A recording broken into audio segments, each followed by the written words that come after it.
Bibotalk e a Associação Brasileira de Cristãos na Ciência apresentam BTcast ABC2.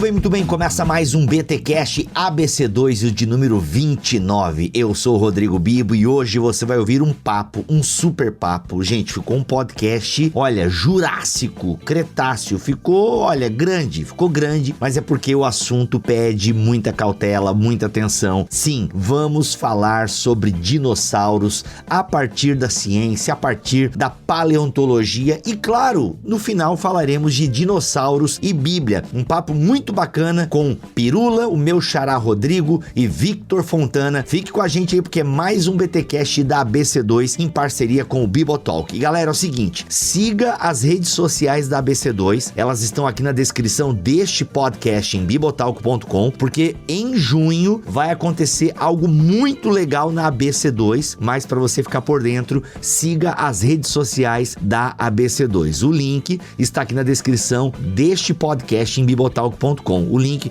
siga lá no Instagram, no Twitter, porque vai vir uma semana muito legal, muito especial em junho e você precisa participar do que a ABC2 está preparando para vocês. Tá bom, gente? É isso. Vou parar de falar porque tem muito conteúdo, simbora.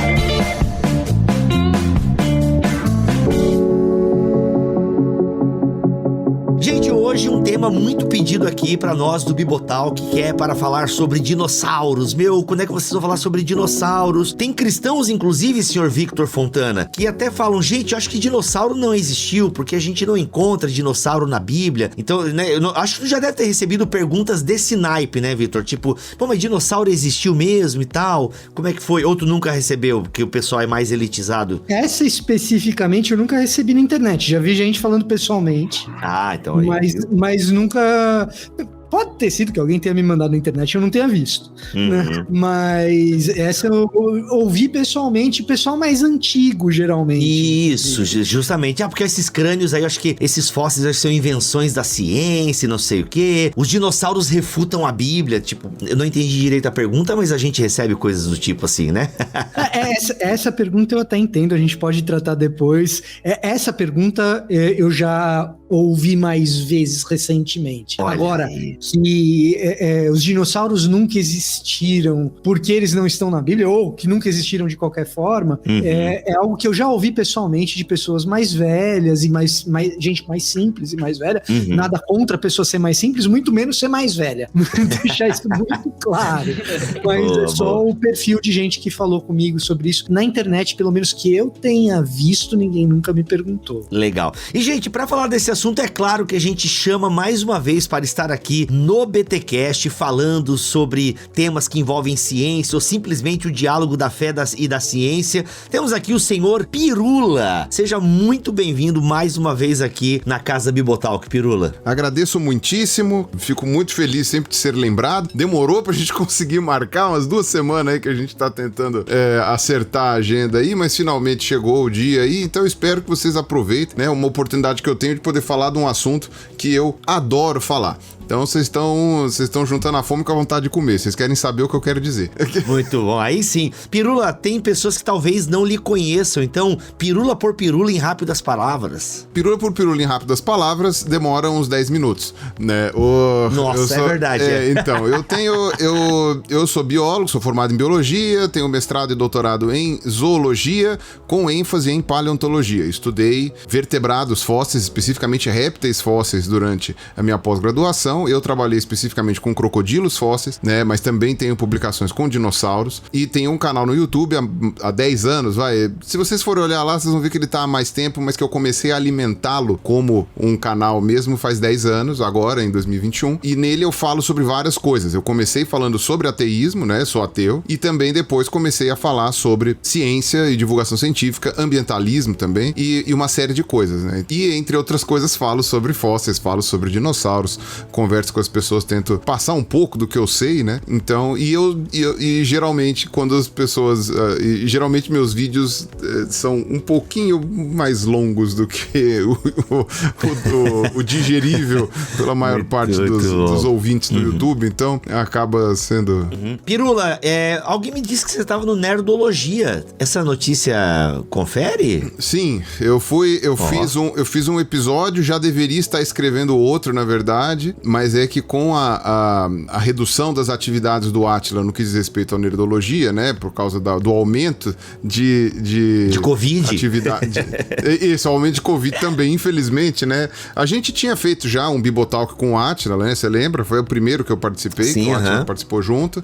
Só que agora, com o aumento de requisições dele, né, por causa dessa questão da pandemia, o Nerdcast, ele não tem condições mais de alimentar o Nerdcast, o Nerdologia, com a frequência que ele precisava. Então, é o Felipe Figueiredo ainda que faz a parte de história, e na parte de ciências gerais, excluindo história, aí tá entrando uma equipe, né, um grupo equipe de ciências do Nerdologia, que na verdade é a equipe de ciências do Jovem Nerd, né, que aí entra todo o grupo, né. Da Magazine Luiza, vamos corrigir isso aí. Da Magazine Luiza, é isso mesmo, da Magalu. E aí no meu caso, eu fui chamado também, né, eu faço parte dos grupos lá com eles, converso bastante, e aí eu acabei fazendo um episódio sobre do King Kong versus Godzilla, que era pra ter saído uma semana antes, não saiu, mas e agora eu preciso já bolar outro tema pra participar, né, então agora muito bom. O certo seria ficar um pouco mais frequente as minhas participações, vamos ver o quanto que eu aguento aí. Legal, muito bom. E gente, temos aqui também pela primeira vez no Bibotalk outro amante, outro comedor de chocolate surpresa na sua infância. Brincadeira, eu nem sei que idade ele tem, mas Xará Rodrigo, seja muito bem-vindo aqui ao Bibotalk, meu irmão, e com o seu oi, também já lhe apresente, um pouco mais rápido que o Pirula, por favor. Beleza. Tá bom. Bom, sou o Rodrigo, né? Eu tenho 30 anos e eu gosto muito de paleontologia desde criança. Eu não sou formado na área, eu sou formado em ciência da computação, mas eu acabei me enveredando para divulgação científica. Tem um grupo de divulgação científica chamado Paleontos, que fazia, né, antes da pandemia, né, exposições em escolas e tudo mais. Eu também sou autor de um desenho animado no YouTube chamado Mesozoico Zoado, que é um desenho com dinossauros, né, e...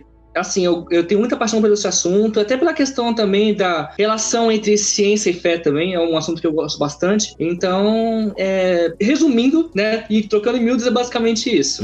Legal. Inclusive, fala um pouquinho rapidinho do teu canal, cara. Como é que é? Mesozoico Zoado? É isso? Não? Isso, Mesozoico Zoado, exatamente. Mesmo com 2 Zs, né? É um desenho animado com humor pastelão, é um desenho assim que ele bebe bem da fonte daqueles desenhos da década de 90, clássicos também da Hanna-Barbera, mas com dinossauros, né? E os personagens são todos baseados em espécies que não são dinossauros, né? Mas pré-históricos da era mesozoica, né? Que de fato existiram. E sempre tem alguma piada paleontológica, alguma coisa que, tipo, que o cara que manja de paleontologia vai entender. Fala, isso aqui é uma referência. Mas pro público geral, né? Também tem bastante humor, né? E é isso aí. Legal, legal.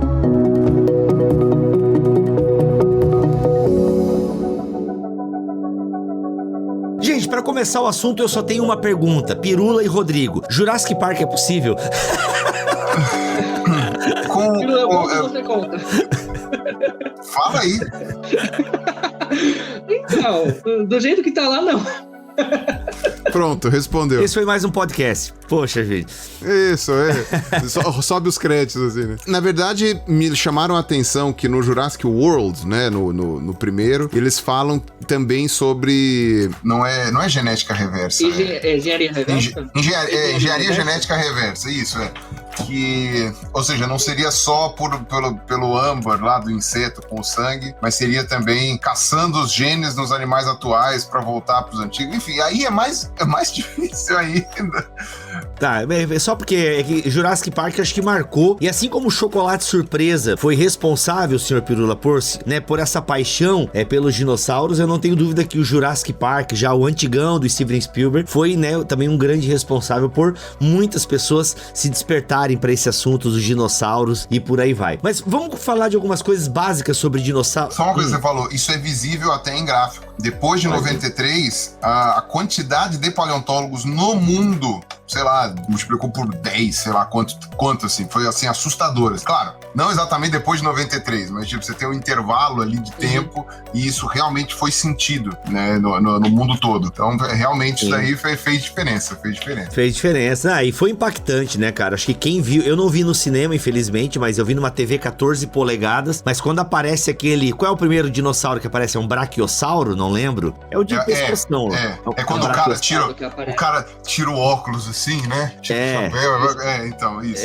Perfeito. Quem não tá vendo o vídeo, é o vídeo só pros mantenedores, mas o Pirula até fez uma encenação aqui, ficou legal. Mas, cara, aquele braquiossauro, mano, ele salta os olhos, né, velho? Uma coisa, tipo, parecia de verdade mesmo, né? Foi uma coisa impressionante. Enfim, depois o Tiranossauro Rex e tal. Mas, gente, aí, umas definições básicas de dinossauros pra gente entender aí em que área da ciência que eles estão classificados, se as classificações antigas, que eu lembro só lá de Jurássico, Triássico, sei lá, o que é Mesozoico aí do teu canal, Cretáceo, entendeu? Eu sei que tem umas definições básicas aí de dinossauros só pra gente poder dar uma aplainada no solo aí. Assim, tem pessoas que pensam que geralmente dinossauro é tudo quanto animal grande pré-histórico, né? Porque o mamute, né? Os famosos não é pterodáctilo, é pterossauro, né? Aqueles voadores, né? Tudo é dinossauro, né? E não é bem assim, né? É um grupo específico de animais. Não, na verdade, o que eu ia dizer é o seguinte, né? Os dinossauros são um grupo de répteis, né? Dentro da categoria dos répteis, né? Eles surgiram mais ou menos há uns 200... A gente não tem exatamente noção de quando eles surgiram, né? Porque a gente sempre tem o fóssil mais antigo, mas o fóssil mais antigo não quer dizer que ele foi exatamente o primeiro, né? Muito pelo contrário, a gente não sabe quantos vieram antes dele. Mas eles pertencem a um grupo chamado de Arcosáurea, né? Os arcossauros são das divisões de répteis que possuem características muito específicas também, que hoje são representados ainda na sua forma mais primitiva, digamos assim, pelos crocodilos, né, que mantiveram aí algumas características mais antigas, e também por outro grupo, que é o dos dinossauros, né? Dentro dos arcossauros também você tem os pterossauros, que o Rodrigo falou, você tem uma série de outros animais, de outros grupos, né? A quantidade de répteis fósseis, tanto dos períodos mais anteriores ao dos dinossauros, quanto durante a era mesozoica, né? Que o Rodrigo sacaneia no desenho dele, né? A gama de grupos de répteis dessa época é muito grande, muito grande. São vários grupos, alguns muito grandes também, alguns de bichos muito pequenininhos, inclusive alguns que existem até hoje, né? Não só os crocodilos, como as tartarugas também. Você já tem alguns fósseis de lagartos e serpentes também daquela época. E os dinossauros possuem são um grupo específico, como o Rodrigo falou, de arcossauros, que surgiram ali no período Triássico, que é o primeiro período da Era Mesozoica. A Era Mesozoica é muito fácil de guardar, porque o que acontece? A gente tem o nosso Éon, né? Que começa lá por 525 milhões de anos, mais ou menos, né? 521 milhões de anos, mais ou menos, que é o Paleozoico. Paleos é antigo, né? Então é o primeiro pedaço. Depois você tem o Mesozoico. Mesozoico é o do meio, né? É o recheio do sanduíche. O Cenozoico, Kenos quer dizer novo em grego, né? Quem aí tiver aí que sabe ler grego, etc., vai saber que Kenos é novo, então Cenozoico é o novo, é a boa nova, né? Então o que acontece? Quando você...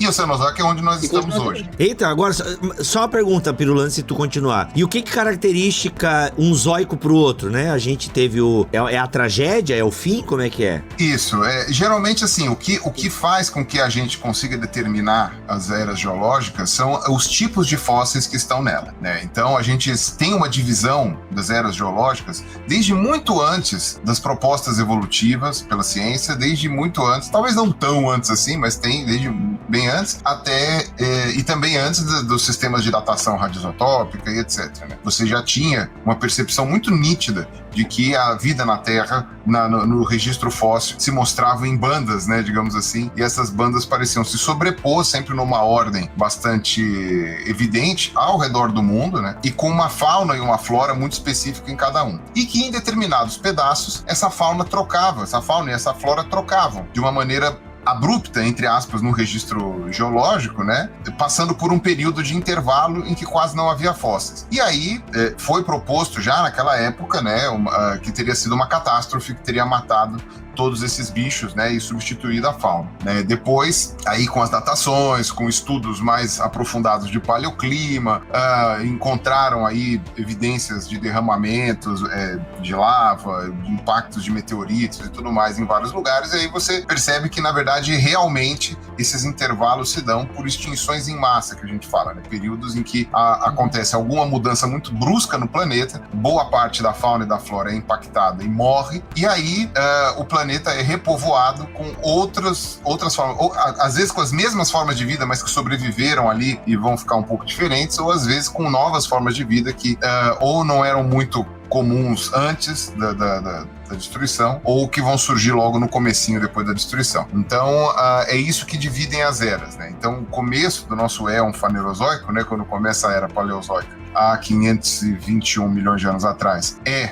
marcado por uma extinção, né, que é chamada de extinção ediacarana, que é quando termina a fauna que existia antes e começa a fauna da nossa era, digamos assim, dura, sei lá quantos milhões de anos, não lembro agora, termina há 252 milhões de anos quando você tem a extinção permo-triássica, que é a pior extinção já registrada, 96% da vida foi extinta nessa época. Eita. E é justamente nessa extinção que os arcossauros, esse grupo de répteis que eu estava falando, ganham espaço no mundo e começam a proliferar. Eles surgem antes da extinção, mas eles eram um grupo muito pequenininho, não era muito popular, digamos assim. Depois que teve a extinção, aí eles começaram a proliferar. E logo no primeiro período do Mesozoico, no Triássico, já surgem os dinossauros, provavelmente na metade ali, talvez no primeiro terço, né, entre o primeiro terço e a metade desse período, e aí já começam a se expandir como o grupo de arcossauros mais comum e mais diverso da história, né, que existiu no planeta. Há mais ou menos 65 milhões e meio de anos atrás, você teve uma outra extinção em massa, que hoje está muito bem documentada, que foi causada pelo impacto de um asteroide bem grande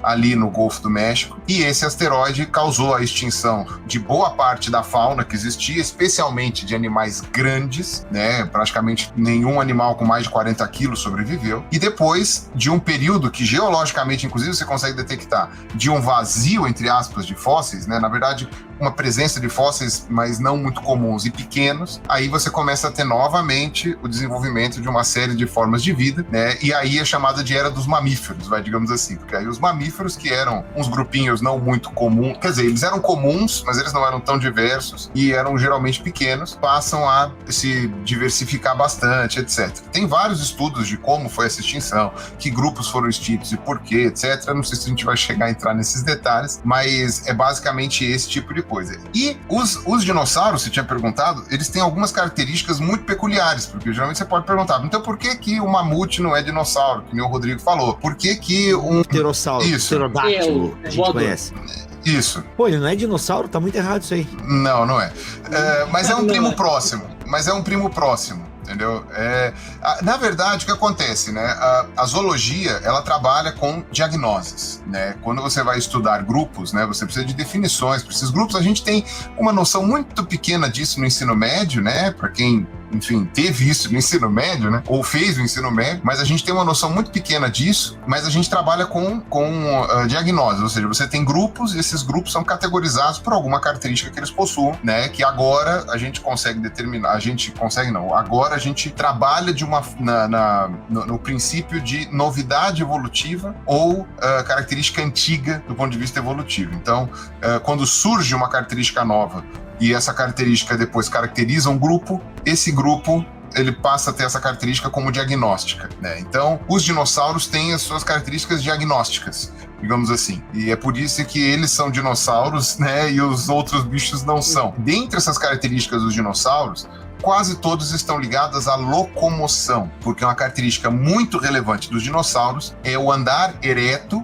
ou seja, afastado do chão, com as pernas, né, e os membros, né, com os membros para baixo do corpo. Então, quando a gente olha para um crocodilo, por exemplo, geralmente ele está com os braços e as pernas lateral, assim, né, tudo largadão no chão. Ainda que ele consiga ficar ereto se ele quiser, mas requer muito trabalho para ele, mas aí é por uma outra questão. né? Esse podcast não é sobre crocodilo, né? Até Mas porque tem crocodilo escalando prateleira, a gente pôde ver aí semana passada. Ah, tá. Não, aquilo lá era um lagarto. Mas tudo bem. Lagarto. Desculpa. É um lagartão, corta essa parte, editor. Corta essa parte que é Aquele lá verdade é um- muito grande aqui. Eu achei que era alguém vacinado, pô. É alguém Alguém vacinado, exatamente. Tomou a Coronavac, né? A Deixa que vacina, agora ficou bom. né? E, na verdade, aquilo lá é um parente do dragão de Komodo. É um lagarto varanídeo. Mas, enfim, quando os dinossauros, então, eles são caracterizados por várias coisas vinculadas à locomoção. Então, posso citar... Aí são questões anatômicas que vão ficar muito chatas para quem estiver ouvindo, e eu não sei o quanto que as pessoas estão familiarizadas com a anatomia. Mas como os ossos dos vertebrados são essencialmente os mesmos, não importa qual seja o vertebrado, pelo menos os terrestres, né? Então, por exemplo, nós temos fêmur, temos tíbia, temos fíbula, temos metatarsais, temos ossos do tarso, temos falanges. A gente tem isso. Talvez as pessoas só lembrem disso quando quebram, né? Ah, quebrei o fêmur, quebrei a fíbula. Ah, o médico falou que eu quebrei o calcâneo, sabe? Então, quer dizer, as pessoas só lembram disso nessa hora, mas se vocês puxarem pela memória, vocês vão lembrar que os ossos da perna têm esses nomes, eles são os mesmos para todos os outros vertebrados terrestres, né? Então, todos os répteis têm os mesmos ossos, né? O que muda, uns têm patela, outros não. Mas, tirando isso, geralmente são os mesmos ossos, né? Fusionados ou não, enfim.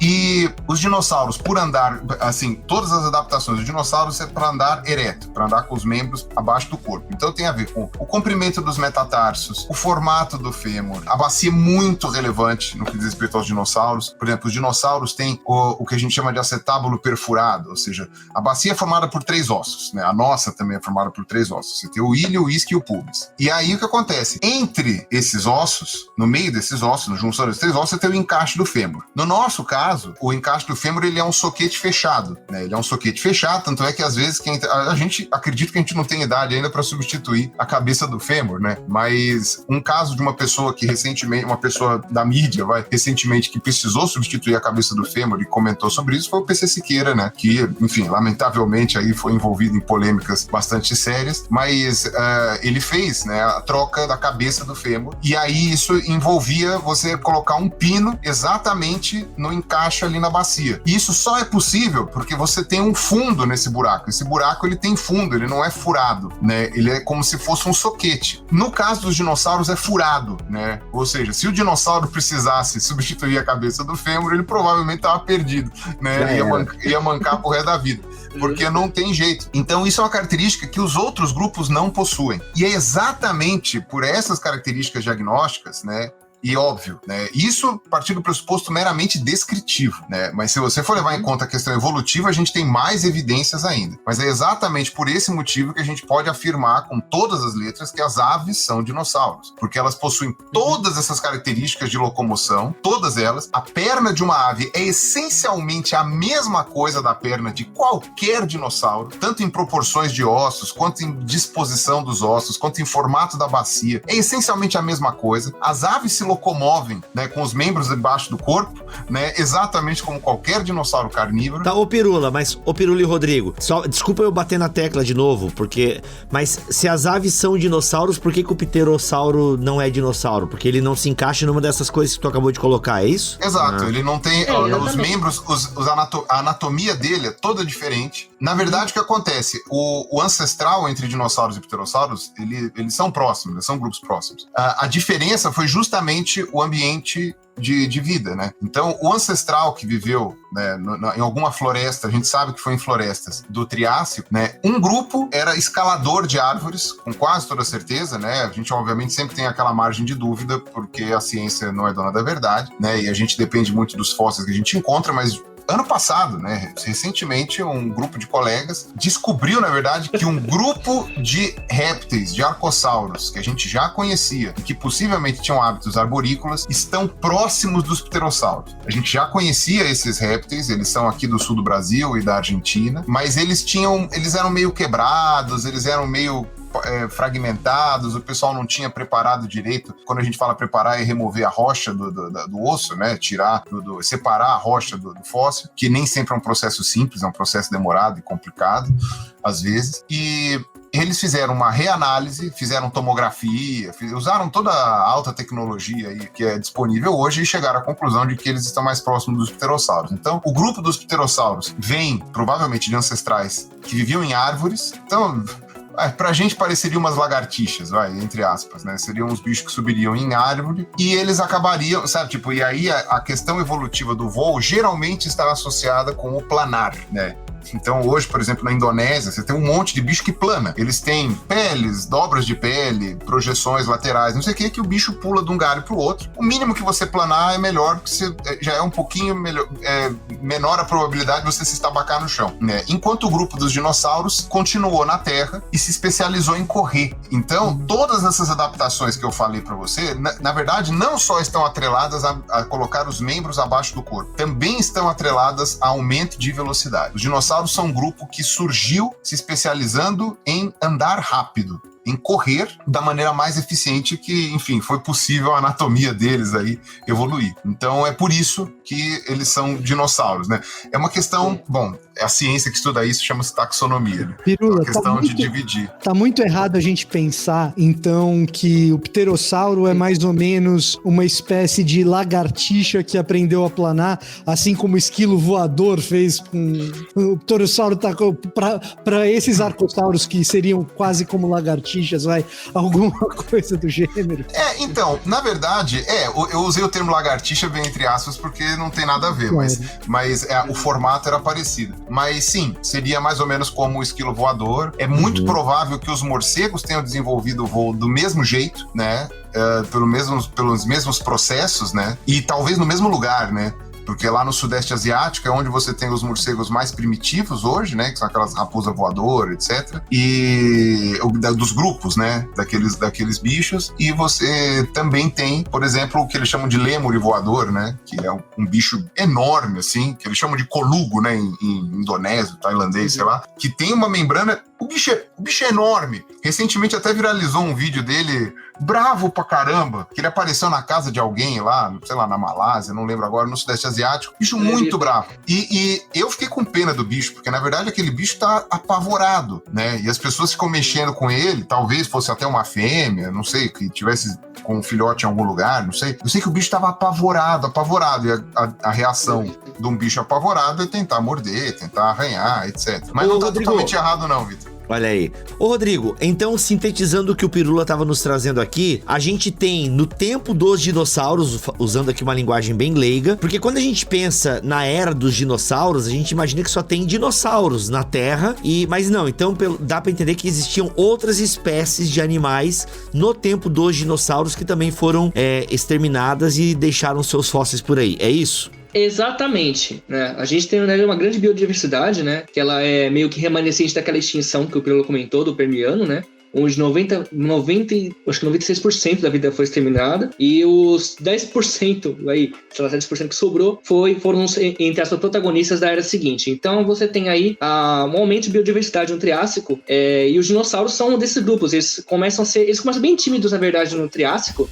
Tanto é que no começo da era do dinossauro, da era mesozoica, quem dominava eram os, acho que Rauisuchianos, Pirula? É um dos grupo, primos, né? Dos crocodilos. Aí são os bichos mais voltados para os bichos que eu estudo, né? Mais pro lado dos jacarés. Exatamente. Então, eles dominavam antes dos dinossauros aparecerem, que eram formas pequenas. Aí, com o passar do tempo, até acredito que a extinção uma pequena extinção que aconteceu no período Triássico favoreceu isso. Eles começaram a crescer em biodiversidade, chegaram a tamanhos excepcionais, né? No período Jurássico, que é o meio, né? Que são 3 períodos: o Triássico, o Jurássico e o Cretácico. No Jurássico se diversificaram. Aqueles gigantes saurópodes, aqueles pescoçudos, né? Que a gente vê na mídia, a maioria são do Jurássico, né? Tem alguns do Cretácico também, mas os mais famosos são do Jurássico, né? O Brachiosauro, Brontossauro, foi renomeado como Brontossauro mesmo. E no Jurássico também, paralelamente, um grupo de dinossauros menor, mais especializado com penas, vai acabar derivando no que a gente conhece por aves. E no período Cretáceo, que é o período seguinte, há um grande aumento de biodiversidade de formas no grupo dos dinossauros. O grupo dos dinossauros chega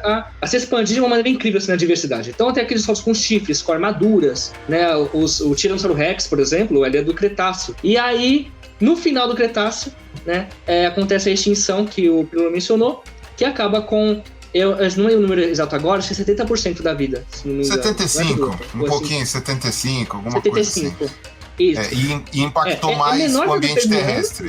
E alguma coisa isso, sobrou, exatamente. então assim, é por isso que a gente diz que o crocodilo e a gente tem animais que evoluíram desse tempo pra cá e, digamos, foram próximos aos dinossauros. A gente pode dizer que crocodilo, jacaré, sei lá, galinha, ave. Foram animais pequenos, com mais ou menos o que? Alguns quilos, acho que um pouco mais de 1 metro, mais ou menos, que conseguiram sobreviver à extinção. Que tinha um pouco mais do que isso, né, no final do Cretáceo, foi extinto. Lembrando que as pessoas imaginam, até no meu desenho animado a gente zoa com isso, mas assim, as pessoas pensam que os dinossauros viveram todos na mesma era, tudo na mesma época, tudo bonitinho, então o T-Rex viveu ali com o estegossauro.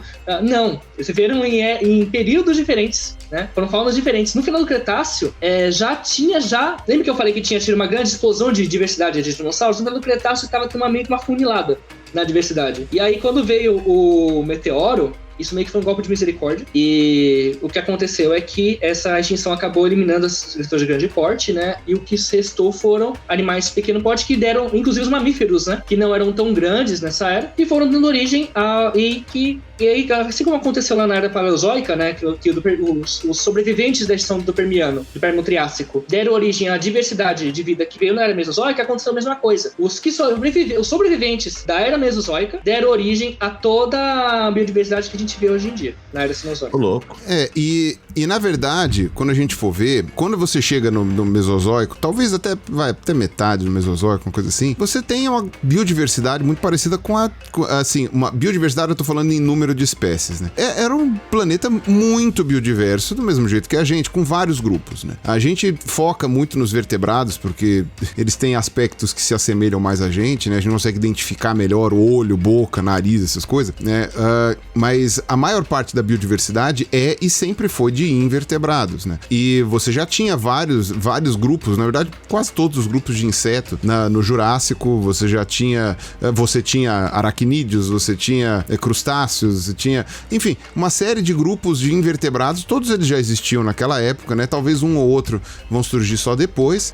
Moluscos, né? Tudo muito biodiverso, aí chegando mais na fauna marinha, mas vou até pular essa parte. Anelídeos, né? Vermes de todos os tipos, tudo isso daí você tinha naquela época, né? E mesmo outros grupos, né? Você tinha anfíbios, né? Os anfíbios, no caso, eram um pouco diferentes dos que a gente tem hoje, mas você já tava ali, né? Os sapos, por exemplo, são um grupo muito antigo de anfíbios, né? Você tinha lagartos também, como eu falei, alguns lagartos e cobras já estavam surgindo, já tinham surgido naquela época. Então você tinha uma biodiversidade muito rica e os dinossauros era só um grupo, talvez o grupo que mais chamasse atenção, não só pelo seu tamanho, como também pela sua diversidade, né? Você tinha desde um bicho pescoçudo gigantesco até um estegossauro com um monte de placa nas costas, um carnívoro, né, com um bracinho curto, né? Você tinha uma biodiversidade muito grande, um bicho todo encoraçado, né, com uma carapaça, assim, né? Então você tinha muito isso. No final do Cretáceo, a biodiversidade, assim, salvo por um ou outro dinossauro, talvez, se você fosse teletransportado pro final do Cretáceo, você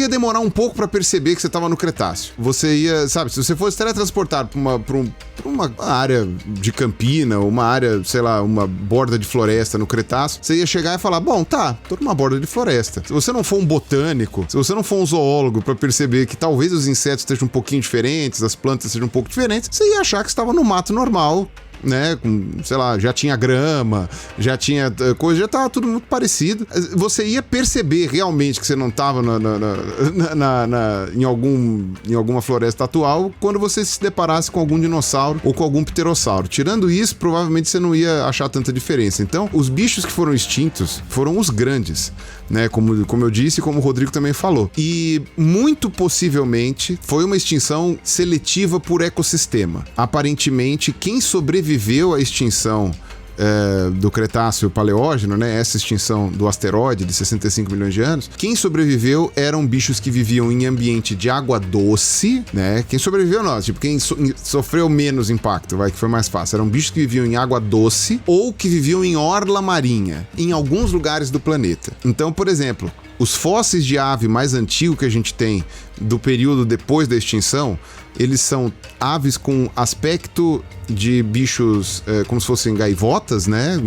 Aves marinhas, e na Antártica, sul da Patagônia e Antártica. Ou seja, um lugar que talvez tenha sofrido, essa parte marinha aí tenha sofrido menos impacto por causa do meteoro, alguma coisa assim, eles tenham sobrevivido com mais facilidade. Alguns lugares também de orla marinha ao redor do mundo também tiveram ali umas faunas que apareceram logo depois, né? Ou seja, eles sobreviveram. E animais que viviam em ambiente de água doce. E esses a gente sabe que também tiveram um impacto menor, não eram bichos muito grandes, né? E talvez a água doce tenha sofrido menos sei lá, a acidificação do oceano, por exemplo, foi um problema, né? Como está sendo agora com a mudança climática. Naquela época você teve uma mudança climática muito abrupta, digamos assim, né? E aí você teve a acidificação dos oceanos. Então talvez a vida marinha tenha sido muito impactada, a vida de água doce tenha sobrevivido porque ficou mais...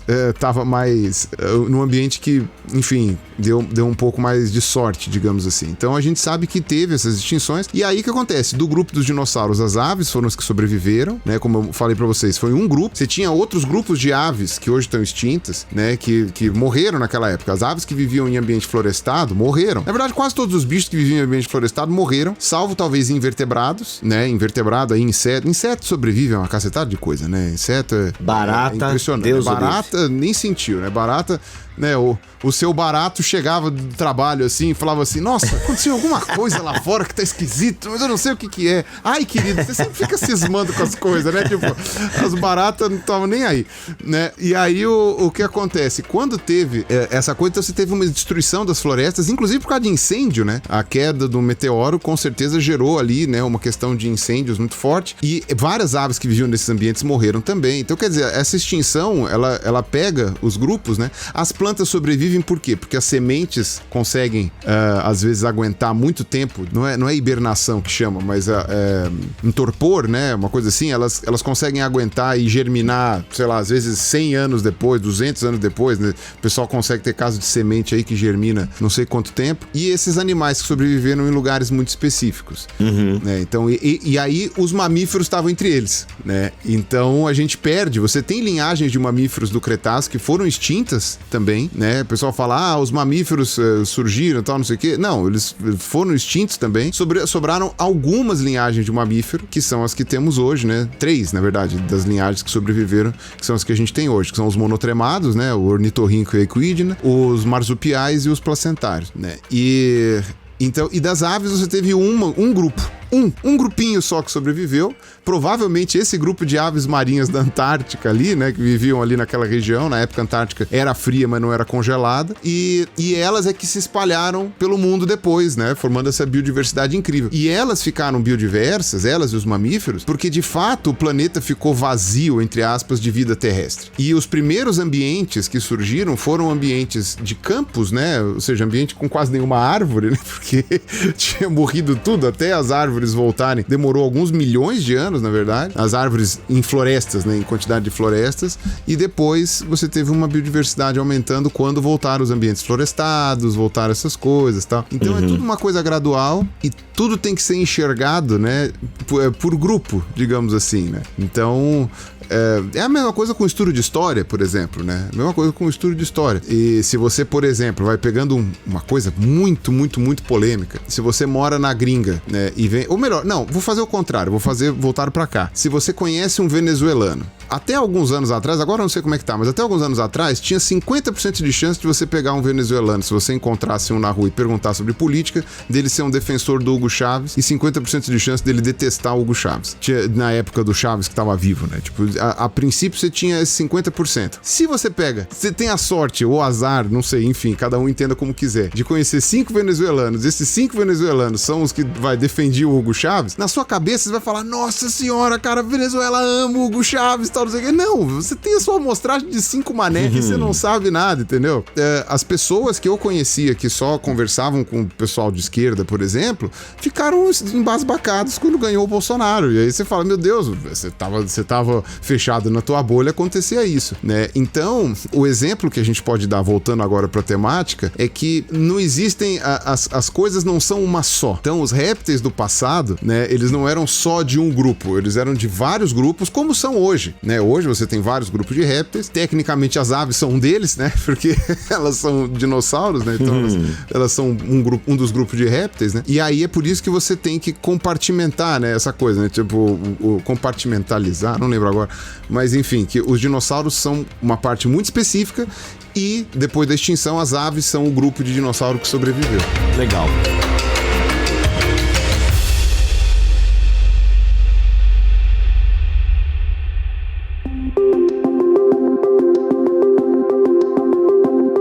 Legal, gente, a gente tá falando aqui de milhões de anos, se eu não me engano, falamos aí no extermínio, né, do fim da era mesozoica, eu não lembro mais, né, tô ficando fera. 65 milhões de anos atrás, então, a gente tem aí o fim dessa era e tal, então os dinossauros foram extintos e tal, e o Pirula já deu toda a explicação do que ficou, o que não ficou e por aí vai. Gente, nós sabemos que nós temos, por exemplo, entre os cristãos, a galera que defende uma criação de terra jovem. O Pirula, apesar de não ser cristão, tá acostumado com esses argumentos também, e o pessoal inclusive utiliza uma pesquisa que foi divulgada, não sei, acho que foi antes de 2015, agora não lembro quando foi, é mais antigo, né, Pirula? Deve ser 2013, acho, não sei, 14, não sei agora. Enfim, quase 2015, me dá uma chance, dá uma colher de chá aí.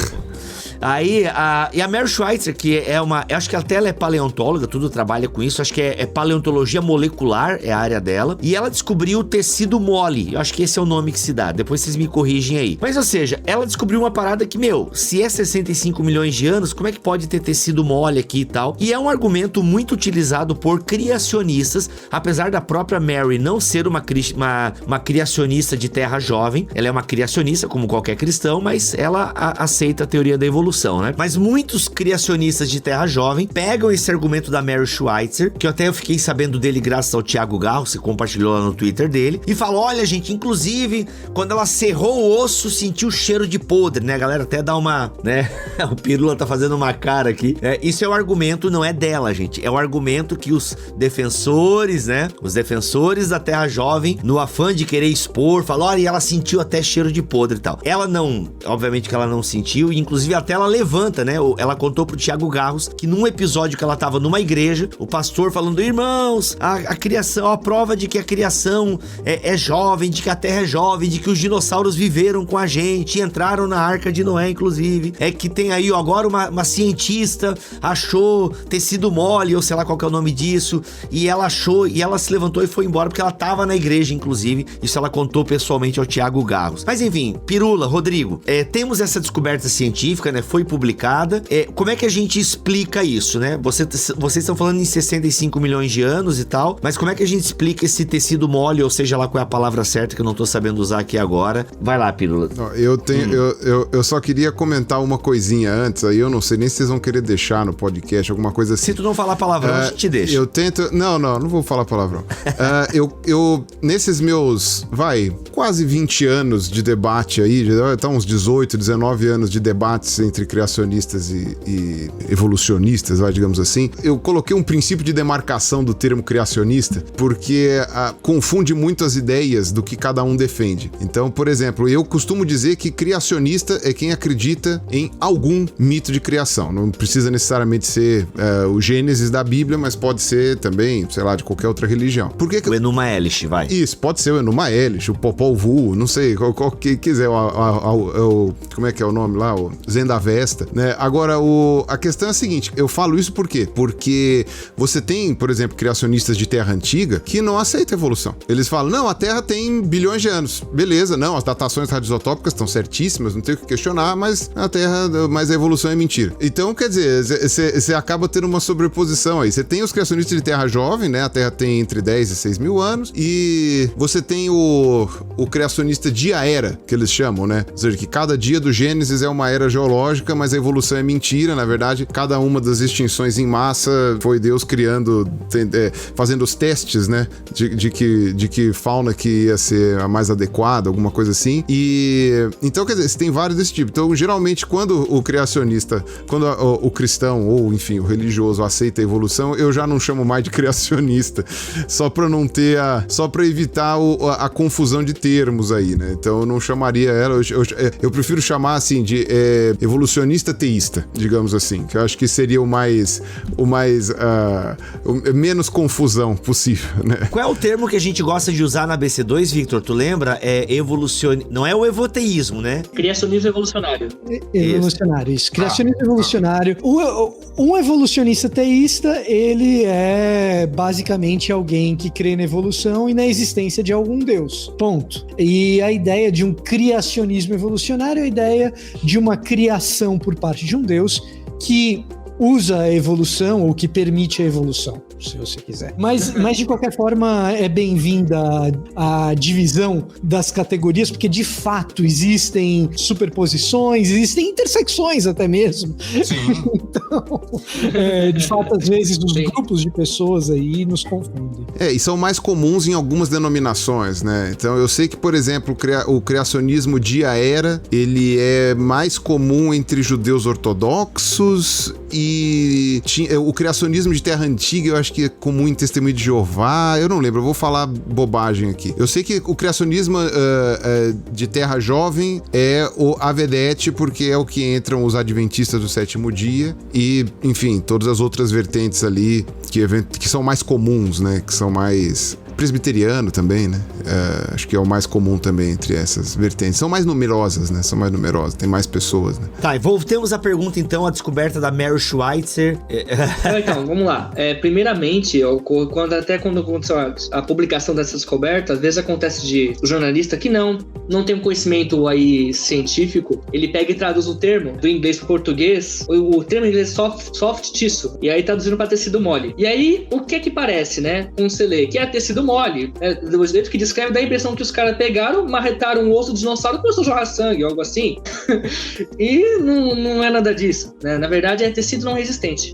Refere-se a tecidos que, na época, eles eram flexíveis, ou algo assim, tecidos mesmo, e se enrijeceram, fossilizaram, né? Mas ainda assim tem a pergunta, tá, mas beleza, então encontrar tecido, como é que um tecido, tá, duro ou não, ele vai sobreviver aí durante milhões de anos, né? A questão que a gente tem que lembrar que o pessoal pensa que fossilização é tudo igual. E todos os organismos fossilizando da mesma maneira, e não. Cada caso é um caso, né? Então, existem tipos diferentes de fossilização. Depende muito da condição, do ambiente, né? Apesar até da forma que o animal morre. Tudo isso tem uma área chamada tafonomia que trabalha no estudo disso. Então, um caso do T-Rex foi estudado pela Mary Schweitzer, né? Pelo que eu andei vendo nos artigos, é a presença de bactérias, a respeito de bactérias que estavam presentes ali na amostra e tudo mais, até mesmo a questão da oxidação, se não me engano tinha ferro na amostra, alguma coisa assim. De qualquer forma, a questão é que a fossilização foi totalmente diferente. Então, se fosse tudo igual, a gente encontraria tecido mole em outros fósseis, né? Fora que, e para você ver como existem fossilização diferentes, né?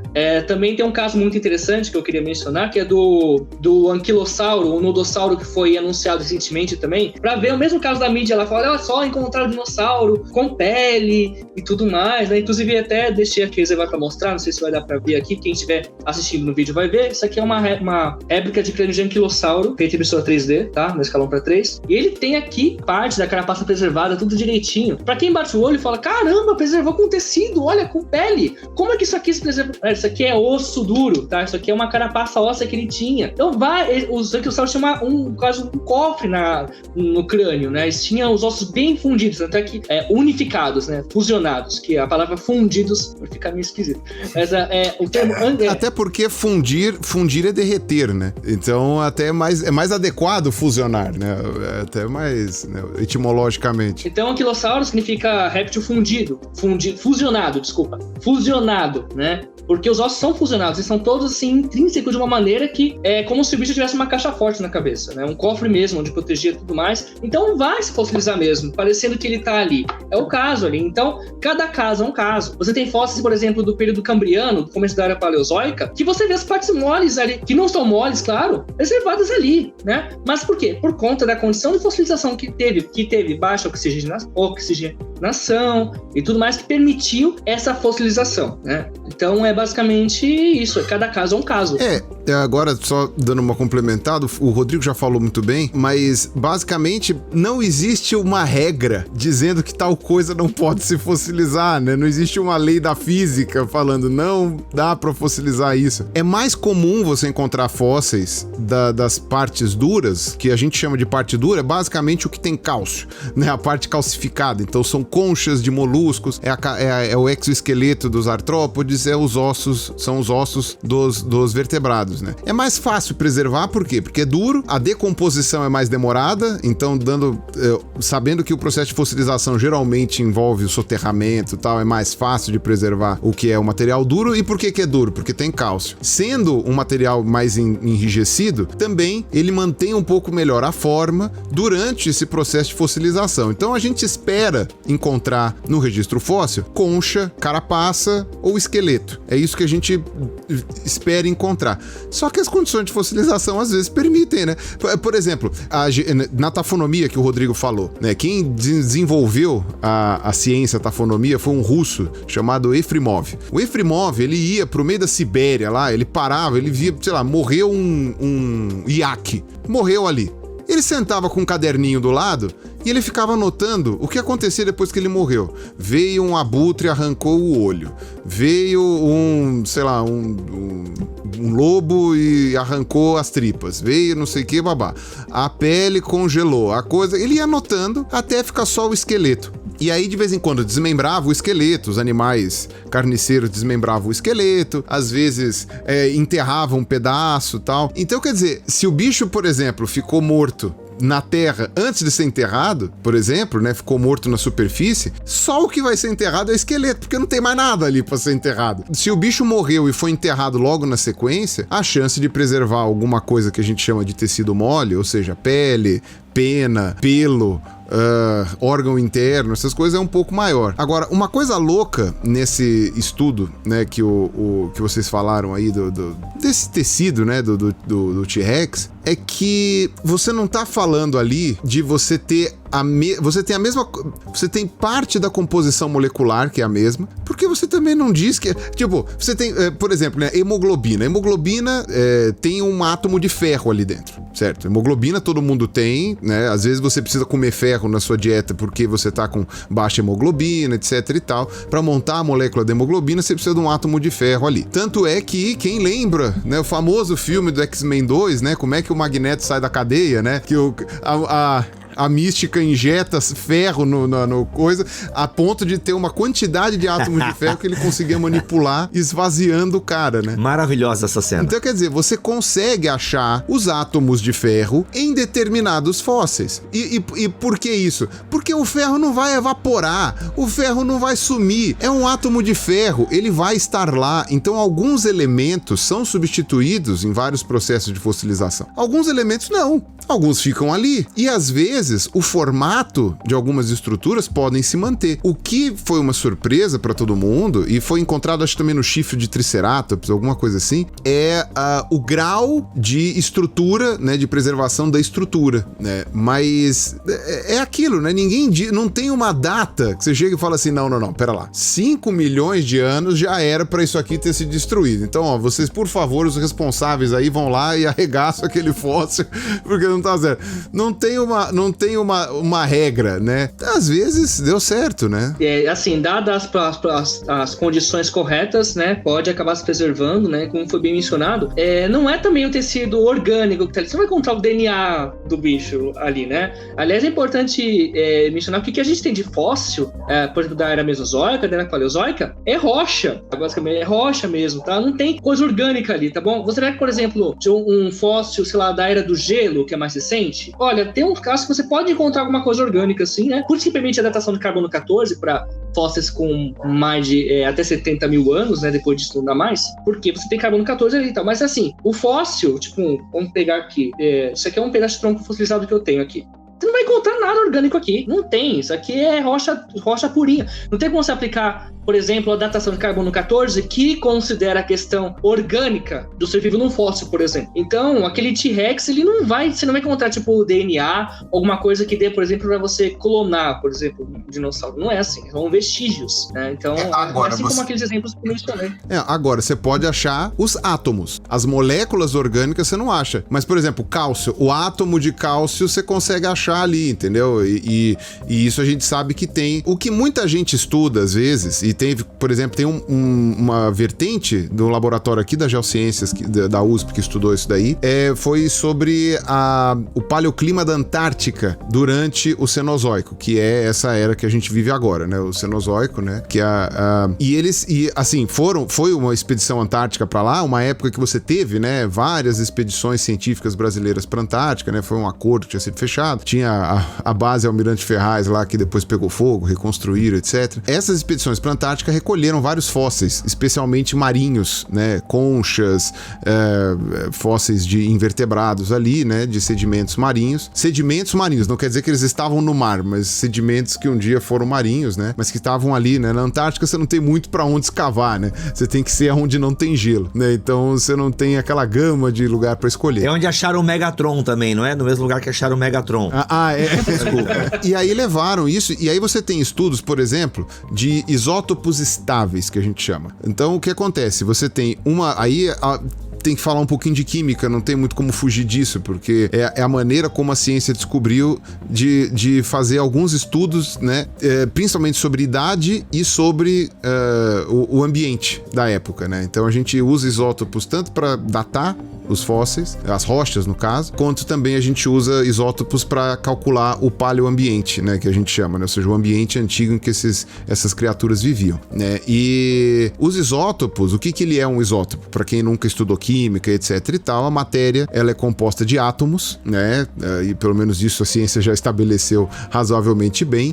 Tudo que a gente tem hoje de tecnologia funciona bem porque a gente sabe que ela é composta por átomos, então meio que não tem por que a gente abandonar essa ideia, né? Aparentemente ela tá correta. E o átomo, ele é composto por 3 partes principais. A gente já sabe que chegando em física quântica você consegue dividir não sei quantas vezes, mas 3 partes principais que é o núcleo, que tem prótons e nêutrons, e os elétrons, que é aquela camada de carga negativa que circunda o núcleo. É por isso que a corrente elétrica que a gente consegue para acender a lâmpada, para fazer funcionar a internet, tal, não sei o que, é um fluxo de elétrons, né, dessa parte do átomo aí. São elementos muito bem conhecidos, né, da ciência, etc, tal, e a gente consegue ter aplicações práticas disso. Ô Pirula, eu vou te interromper, porque daqui a pouco é muita coisa de química aí, a galera vai se perder e não vai se entender, até porque quando você esteve aqui com o Átila falando sobre teoria da evolução, vocês abordaram um pouco esse tema, então quero convidar a galera a ouvir lá esse episódio sobre teoria da evolução. Mas Pirula, pra gente entrar em coisas mais práticas aqui, sem muitos detalhes técnicos, eu sei que às vezes é impossível explicar as coisas práticas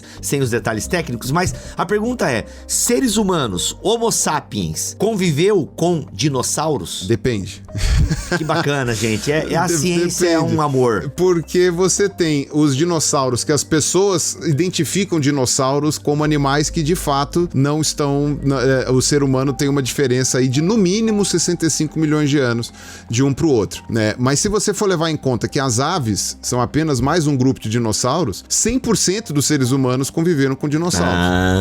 Né? Desde a sua origem até hoje, porque na verdade nós convivemos com vários dinossauros, né? Não é com pouco não, são mais de 10 mil espécies de dinossauros vivas hoje. Sério?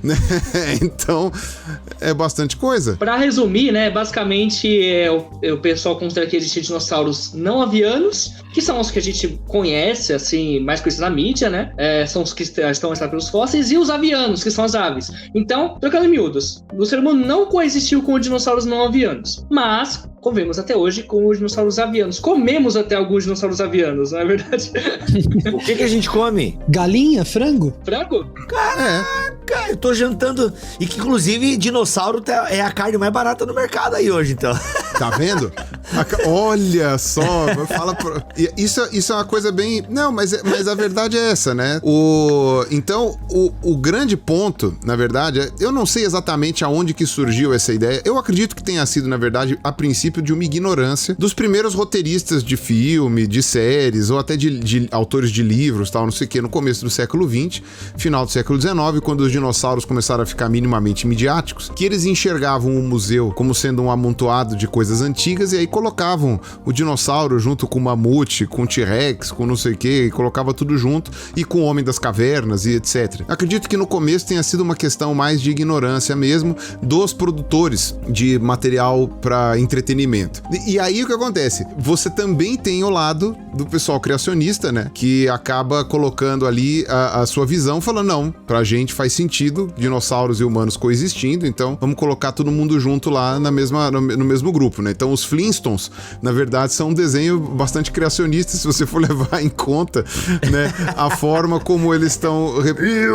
E até porque tem tudo, né? Não tem só dinossauro, tem qualquer fóssil de qualquer época, de qualquer idade. E tem uma coisa que eu gosto muito de comentar, que é a noção de tempo que a gente tem dentro dos sistemas que a gente sabe de datação, é que, por exemplo, o tempo que separa o primeiro ser humano, que a gente possa chamar de ser humano, a primeira linhagem, a origem da espécie, do último tiranossauro é separado por 65 milhões de anos. 65 milhões e meio, alguma coisa assim. O tempo que separa um T-Rex de um estegossauro é mais ou menos uns 80 milhões de anos. Ou seja, o T-Rex tá mais longe do estegossauro do que da gente. Meu Deus. A gente tá mais perto de um T-Rex do que o T-Rex tá do estegossauro. Porque a gente tá falando de um limite de tempo muito grande. Então, quando a gente fala sobre convivência, nem os dinossauros conviveram todos ao mesmo tempo. O Rodrigo tinha falado isso no começo do podcast.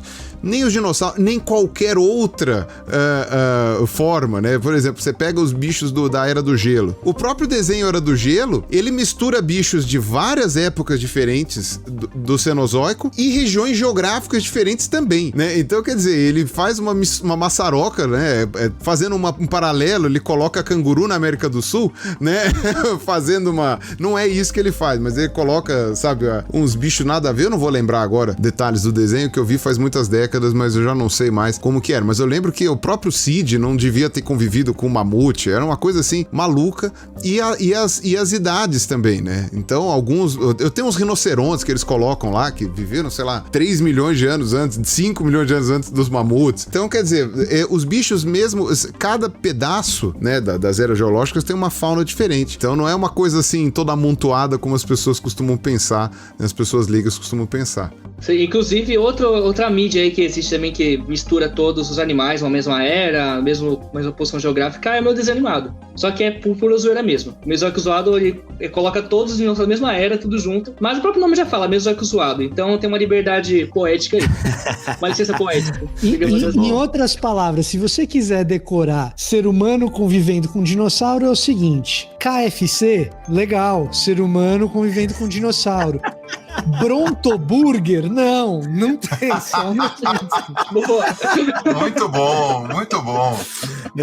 Victor Fontana falando pouco, mas falando bonito, muito bom. Pô, aliás, Victor, aproveitando já, que gente, Rodrigo e Pirula, eu sei que vocês têm muitas coisas interessantes pra falar sobre dinossauros, inclusive depois vocês vão fazer jabá aí daquilo que vocês têm produzido. Não, e não é nem coisa interessante pra falar, é vontade. Se você deixar, eu fico falando aqui por umas 5 horas, porque eu gosto de ficar falando sobre isso. Não, minha esposa perguntou, amor, como é que tá aí? Eu falei, olha, amor, ele tá falando de isótopos agora, tô tentando acompanhar aqui.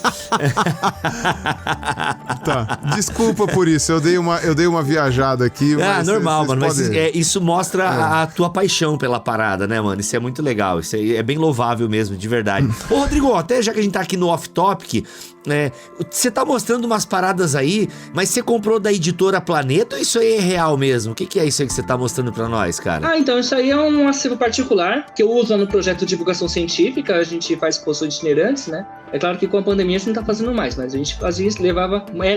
tipo um museu que a gente leva para as escolas. O Pirula, inclusive, já até deu palestra já, numa exposição que eu fiz há muito tempo atrás, tá? Numa escola em São Paulo, né? Sim, bem legal. E aí, pois é, foi muito legal mesmo. E aí, esse material aqui são coisas que eu venho acumulando, conseguindo aí já tem muitos anos, né? Não dá pra mostrar tudo. Tem o crânio do Velociraptor. Mas isso é fóssil mesmo ou é de plástico? Esse aqui é uma réplica, né? Só que ele tem tamanho real. Tipo, o Velociraptor do Jurassic Park não é tão grande, né? Esse aqui tem tamanho real. Isso aí é um Velociraptor que você tá mostrando? É. Velociraptor, pois é. Ai, que frustrante, cara. Ou seja, cara, mas a versão cinematográfica, ela é um pouquinho mais legal, hein? Fala sério, mas tudo bem, deixa esse detalhe pra lá. Isto chama-se memória afetiva. Total.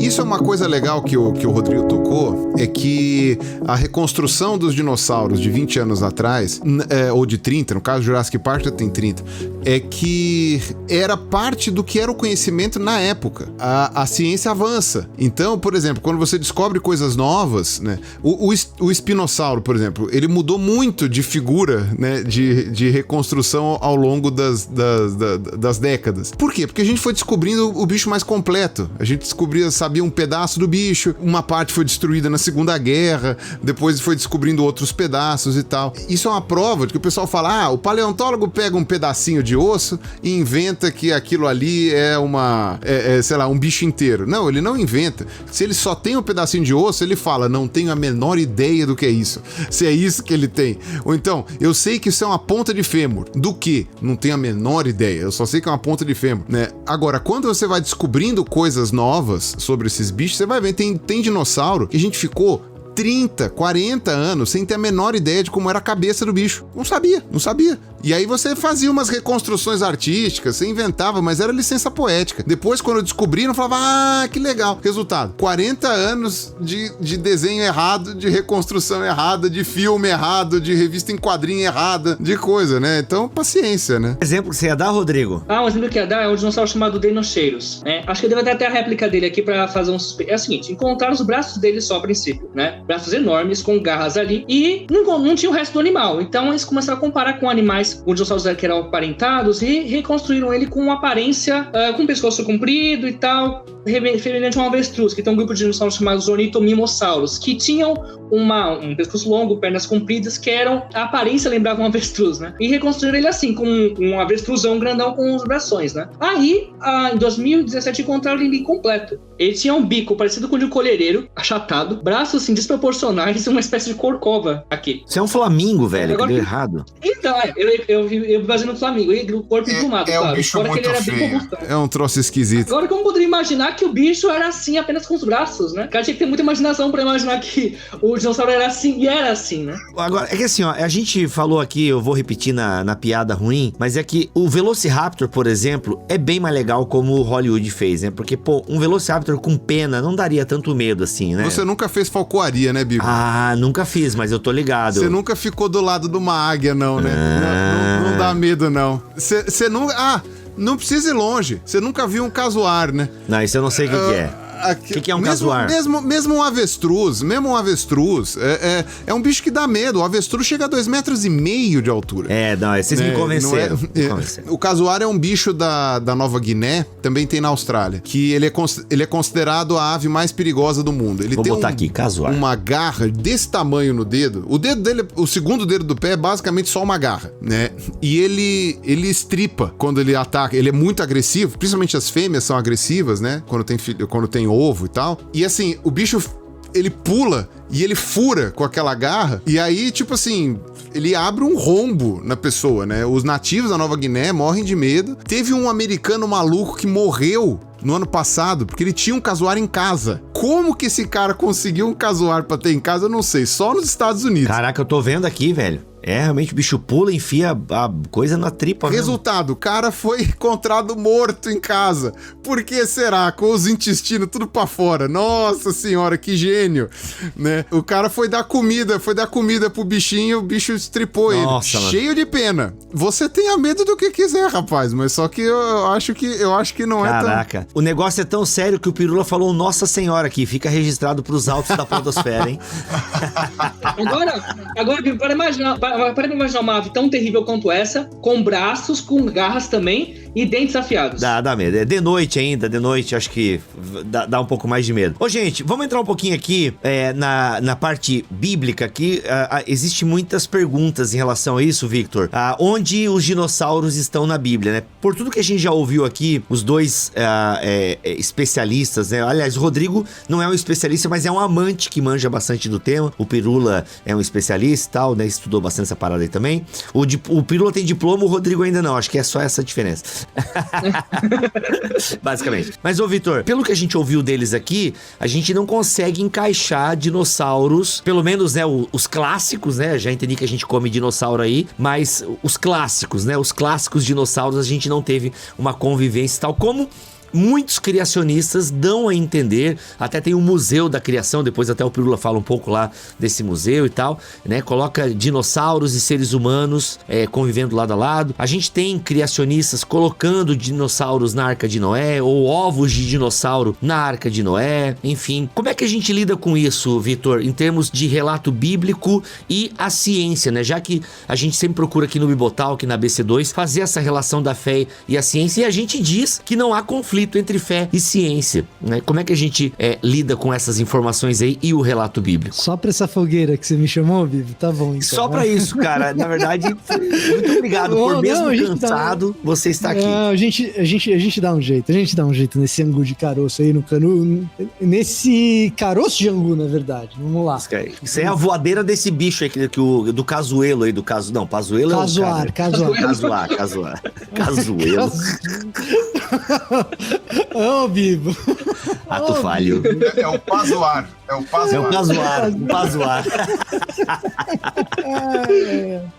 Bom, vamos lá. Esse é um caso grave, difícil de você fazer conciliação, em especial para aquelas pessoas que vão defender o tal do criacionismo de terra jovem. Esse cara que defende o criacionismo de terra jovem, ele vai estar em maus lençóis nesse sentido. Por quê? Porque para ele, seres humanos conviveram com esses dinossauros 9 anos que... Vamos lá, conviveram com T-Rex e com Brontossauro, vamos colocar nesses termos, entendeu? Conviveram com Estegossauro, nem o Estegossauro conviveu com T-Rex, mas enfim, vamos colocar nesses termos. E pro cara que é criação... O Estegossauro é do Jurassic Park 2, não é, galera? Que é o primeiro que eles enfrentam ali, que dá umas rabadas, né? Que tem aquele que tem aquelas placas nas costas, ele mesmo. É nóis, continua, Vitor. Essa parte cinematográfica, você só pode me perguntar do MCU, porque nem o X-Men eu não vi. Agora...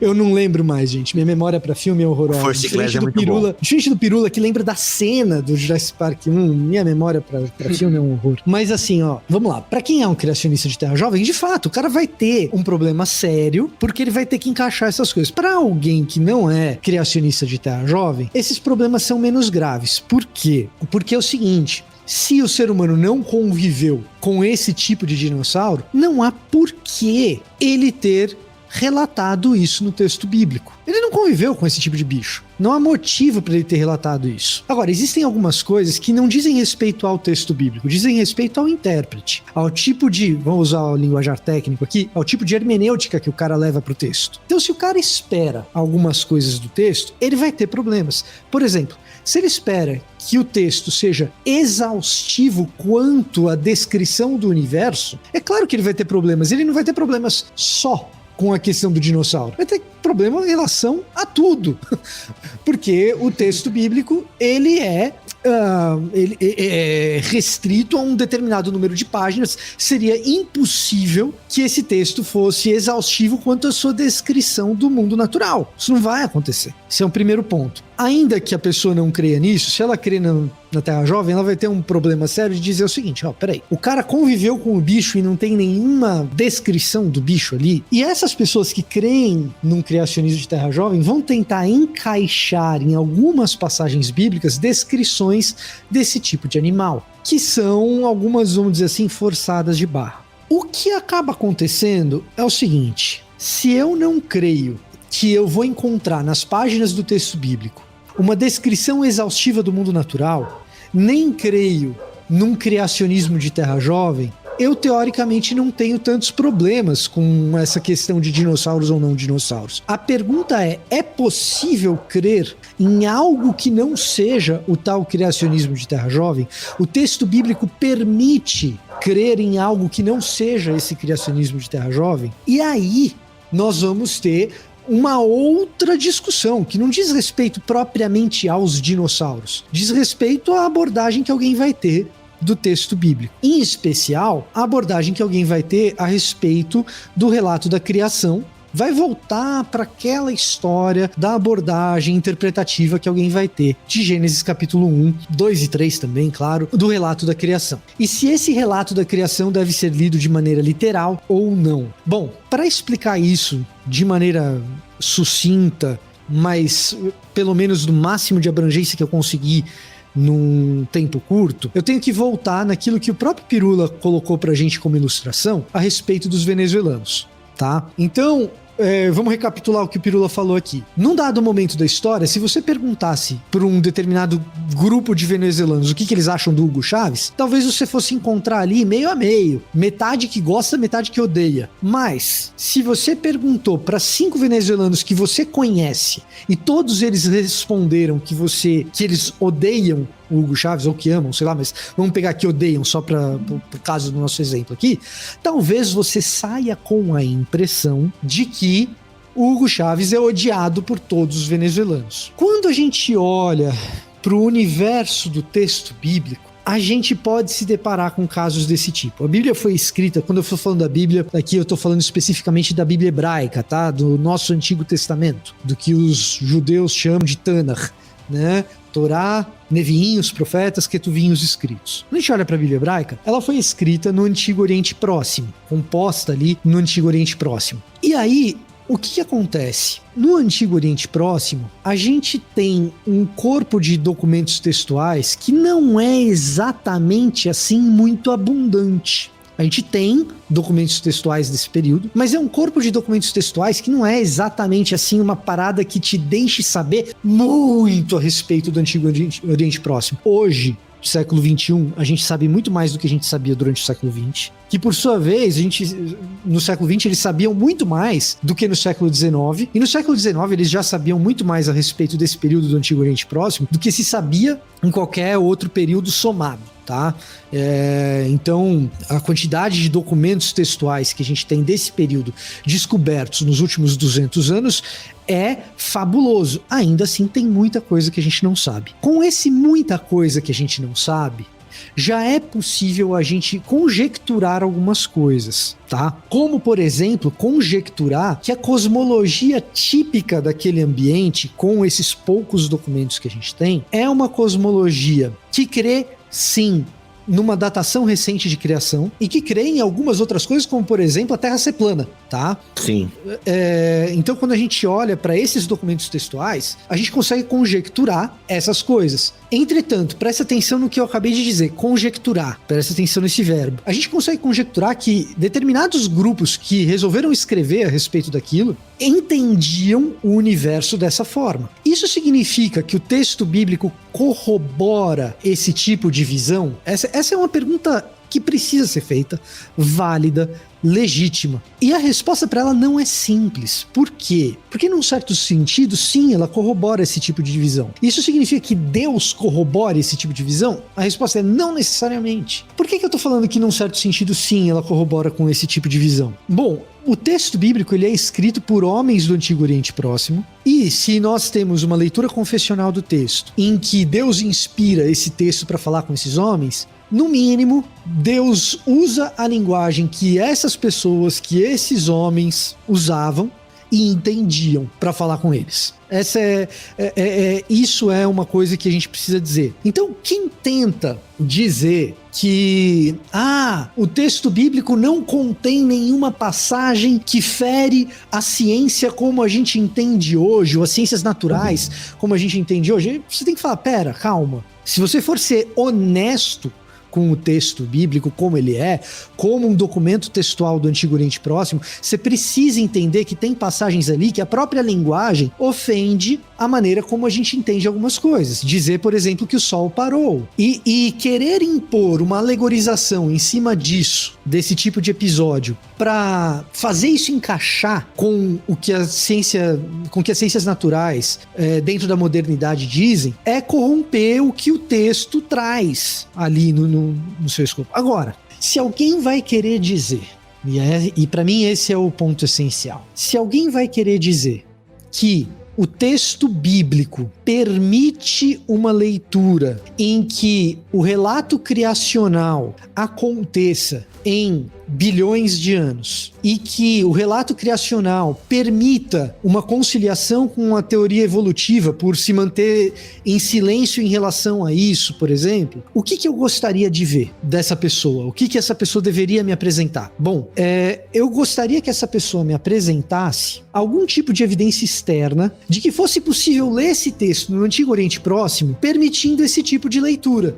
Em outras palavras, não basta que eu, como leitor moderno, olhe para esse texto do Antigo Oriente Próximo e bole um mecanismo para fazer a coisa encaixar. Eu gostaria de ter algum tipo de evidência exógena ao texto que me mostre assim, uma leitura alegórica desse texto de Gênesis 1, por exemplo, é algo que acontecia no Antigo Oriente Próximo. Isso existe? E aí é o que eu acho que é interessante a gente discutir, isso cabe debate, e isso está em debate na academia. Mas assim, com pouca fartura de evidência documental, a gente não apenas tem no Antigo Oriente Próximo leituras alegóricas desse tipo de texto, como a gente tem leituras alegóricas precisamente do texto de Gênesis 1. E não apenas uma leitura alegórica que mostre que aquilo é algum tipo de poesia, mas leitura alegórica que atribui sentido e a gente conhece o sentido. Então, mesmo sem a gente ter fartura de documento textual no Oriente Próximo, a gente encontra nesses documentos textuais que não são tantos leituras que são alegóricas e que a gente consegue atribuir sentido. Então você pega nos documentos do Antigo Oriente, quando a gente vê relatos de criação, a gente mencionou, por exemplo, Enuma Elish mais cedo aqui na conversa. Aliás, não sei se foi na conversa ou se foi no off-topic, agora não tenho mais certeza. Foi no off-topic, é tudo aí. O Pirula citou mais uns 3 que eu nunca ouvi falar, eu só conheço o Enuma Elish. Eu vou trabalhar com Enuma Elish porque, diferente dos outros documentos que o Pirula citou, a gente está trabalhando eu estou trabalhando agora especificamente com o recorte do Antigo Oriente Próximo, então eu vou trabalhar especificamente com Enuma Elish, que pertence a esse contexto. No próprio Enuma Elish, a gente tem, dentro da própria antiguidade oriental, no Antigo Oriente Próximo, na região do Crescente Fértil, atribuições a esse relato criacional como uma alegorização da construção de um templo. E a gente vai encontrar isso de maneira similar em relação ao relato criacional de Gênesis, e aí especificamente de Gênesis 1, no próprio texto bíblico. Então, você com uma relativa escassez, e eu falo relativa porque a gente não pode dizer que o que a gente tem hoje é escassez quando a gente compara com o que o pessoal do século XX tinha, e quando a gente compara com o que o pessoal do século XIX tinha, e sobretudo com o que o pessoal do século XVIII para trás tinha. A gente tem fartura em relação a eles, mas a gente tem uma relativa escassez de documento textual pra gente fazer muitas ilações, tem muito mais coisa que a gente não conhece do que coisa que a gente conhece.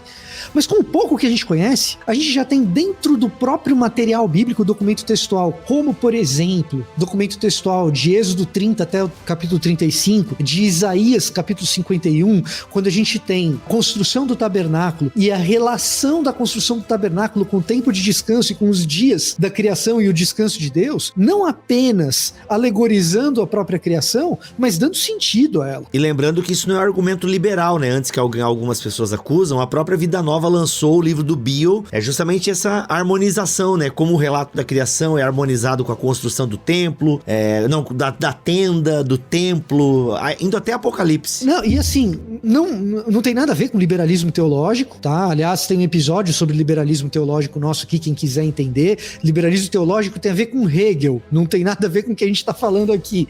Tá? Boa. Agora, e esse livro do Beale é só, quando ele fala disso especificamente, é só compilação de consenso acadêmico. Se você quiser saber quem tá relacionando, por exemplo, Êxodo 30 até o capítulo 35 com Gênesis capítulo 1, do ponto de vista acadêmico, você vai para artigos acadêmicos como, por exemplo, artigo acadêmico do Terence Freithheim, que é de 1991, da revista Interpretation. Ali você vai encontrar o desenvolvimento acadêmico da coisa. Quando Beale vem aqui e compila isso é compilação, não é nem a pesquisa dele apontando para isso. Agora, nós temos isso de maneira clara, internamente dentro do próprio texto bíblico. Nós temos, por exemplo, alegorizações, como eu já mencionei em outros episódios do BTcast, aliás não, na confraria, né? Na confraria do Bibotalk, um texto de Jeremias 4, o próprio Jeremias alegorizando o texto da criação de Gênesis 1. Olhei para a terra e ela era sem forma e vazia, para os céus e a sua luz tinha desaparecido, para os montes eles tremiam e todas as colinas oscilavam. Eu olhei e não havia mais gente, todas as aves do céu tinham fugido em revoada. É a própria criação se desfazendo, voltando para o status de terra sem forma e vazia de Gênesis 1, obviamente de maneira alegórica e metafórica, para descrever o que o pecado de Israel tinha provocado. O pecado de Israel, ele era tão grande, o que Jeremias está querendo dizer aqui, que ele faz com que a própria terra se desordene e volta para o status pré-criacional. Então, quando alguém vai lá e diz, peraí, esse negócio de alegorizar Gênesis 1 é coisa de herege, é coisa de liberal, pô, você tá chamando Jeremias de herege e de liberal. Você pode até dizer que a melhor leitura é uma leitura literal, não vou discutir isso aqui agora. O que eu tô querendo dizer é o seguinte, você não pode simplesmente dizer que porque alguém está alegorizando essa passagem, esse cara é um herege liberal, sem dizer que Jeremias o é. Sim. O próprio autor de Apocalipse. O próprio autor de Apocalipse, João, e que eu saiba, até onde eu me lembro, assim como dinossauros não viveram com o ser humano, Jeremias não pode ter lido Hegel para ser um liberal.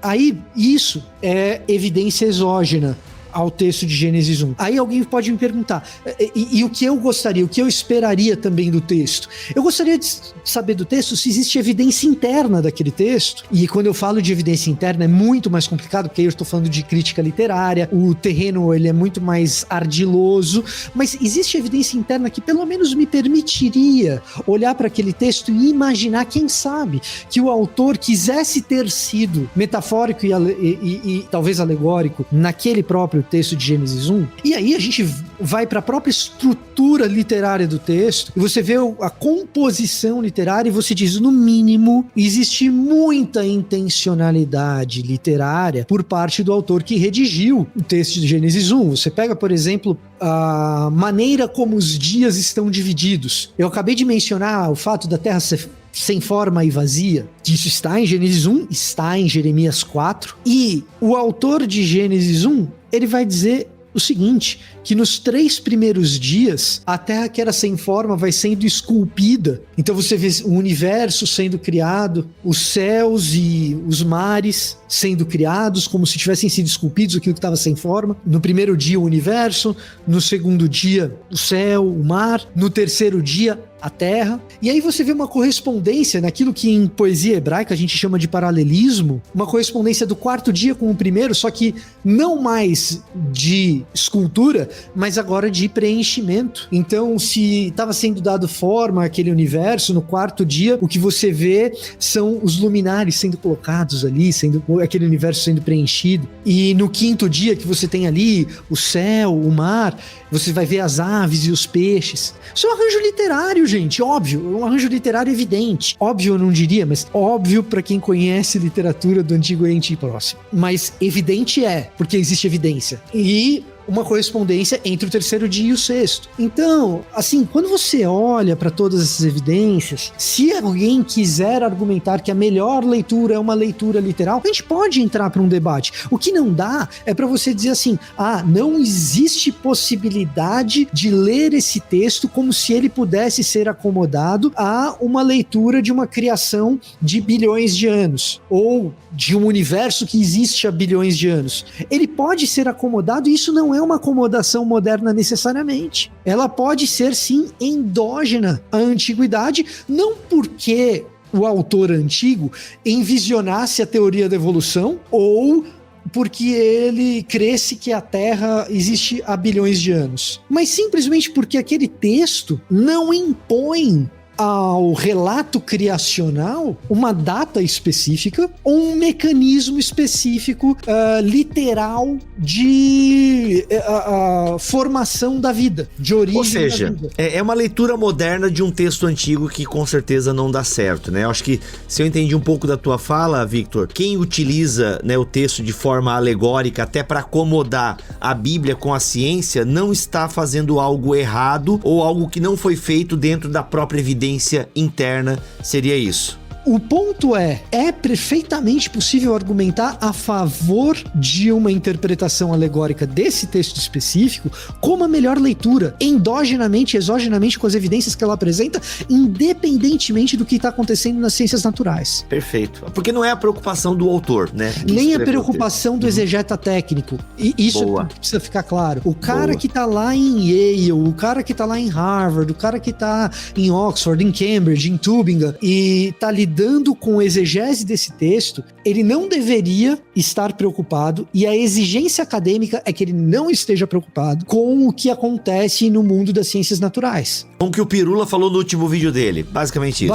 Ele vai estar preocupado com o que o Pirula disse no último vídeo dele, se ele está interessado em ciências naturais, não na hora de fazer exegese do texto. Muito bom. Gente, o assunto é complexo, a gente deixou o Victor falar aqui, mas tem muito, dá muito caldo e tal. O que a gente quis fazer aqui? Só pra você entender que não é um assunto assim de liberal, não é um assunto de gente que quer acomodar a fé com a ciência, não, e a gente quer mesmo e tá fazendo isso, só que não é uma coisa mal feita, né? Eu espero que a fala do Victor, que inclusive foi superficial, não dá pra entrar, né? Como ele falou, quer chamar pro debate? Vamos, dá pra gente conversar só sobre isso, mas é pra você ver que não é uma coisa superficial, não é uma coisa assim que, esse pessoal quer se dobrar, né? Quer dobrar o cristianismo, a ciência e por aí vai. Não é isso, gente. É que vocês têm que entender melhor essa relação, e é o que a ABC2 tem tentado fazer há tanto tempo. Agostinho não leu Darwin e Agostinho não conhecia métodos de datação da Terra. Entretanto, Agostinho propõe uma leitura alegórica de Gênesis 1. Eita, olha aí. Então, a gente tem que tomar um pouco de cuidado de quem que a gente chama de herege, por que tá chamando. E, vou dizer mais, Agostinho fez isso sem conhecer todas as evidências textuais, todos os documentos textuais que nós temos acesso. E eu agora, uma coisa eu sei. Eu não tô advogando por Agostinho como um correto intérprete das escrituras também. Só tô dizendo que a gente tem um exemplo histórico aqui de que dizer que quem é intérprete bíblico alegoriza alguma coisa ou outra por causa da ciência nem sempre é honesto. Eu acho inadmissível, uma falha grave do Agostinho não ter lido Darwin. Foi negligência dele. Cara, Darwin, quem sabe ele esteja lendo agora. Quem sabe ele esteja lendo agora. É verdade. Tá conversando com ele, tá trocando ideia. Quem sabe? Quem sabe? Eu acho que Darwin leu Agostinho, hein, cara? Se bobear, porque aí sim, aí sim, é possível. Com certeza, não. Isso seguramente ele leu.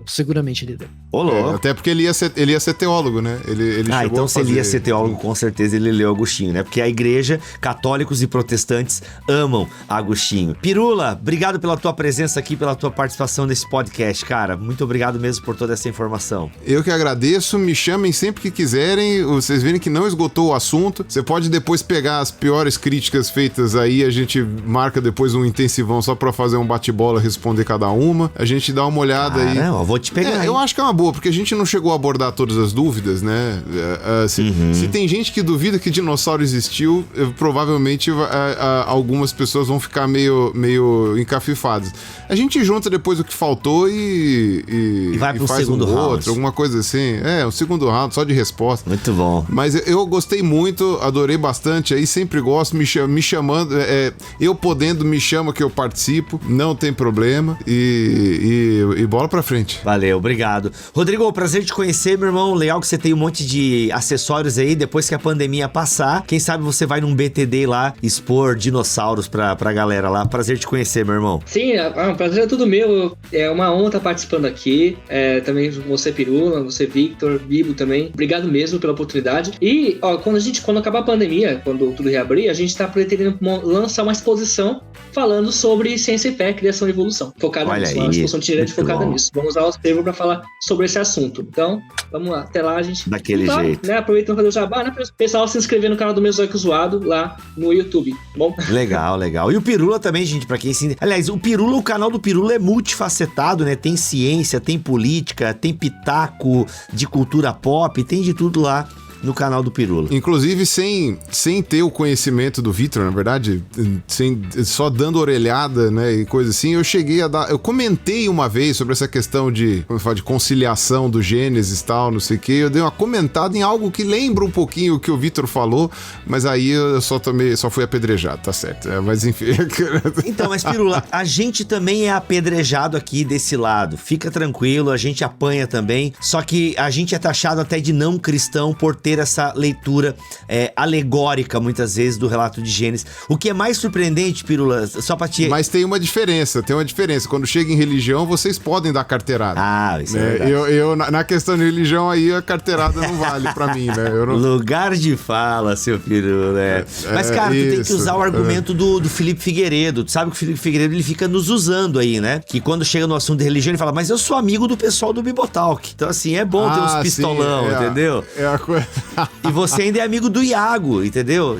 Exato, dá uma cartada, né? Você dá uma cartada. Aliás, essa cartada é ótima, porque o Iago tem um couro grosso, cara. Você fala, quer me bater? Vai bater lá no Iago. O Iago é bom, ele é bom. O cearense aguenta lá, mano. Mas assim, mano, o Iago apanha, a gente apanha, entendeu? Até muita gente que, inclusive, lê Apocalipse de maneira alegórica. Não, quando é Gênesis, é literal, né? Tipo, é umas coisas hermenêuticas aí meio complexas que a gente também não entende, Pirula. E quando é pra ser literal e ajudar o pobre, aí eles alegorizam.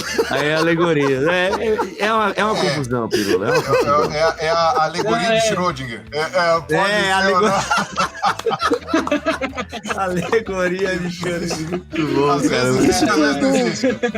Foi bom, cara. Tá vivo ou não tá vivo? Depende, né? Pode ser o contrário também. Pode ser o literalismo de Schrödinger, enfim. Olha aí, ficou muito bom. Que encerramento. Gente, é isso. Vitor, obrigado pelo teu tempo aí também, cara. Imagina, meu velho. Tamo junto. Voltamos na semana que vem, se Deus quiser assim permitir. Fiquem todos na paz do Senhor Jesus. Valeu, gente. Este podcast foi editado por Tuller Bibotalk Produções.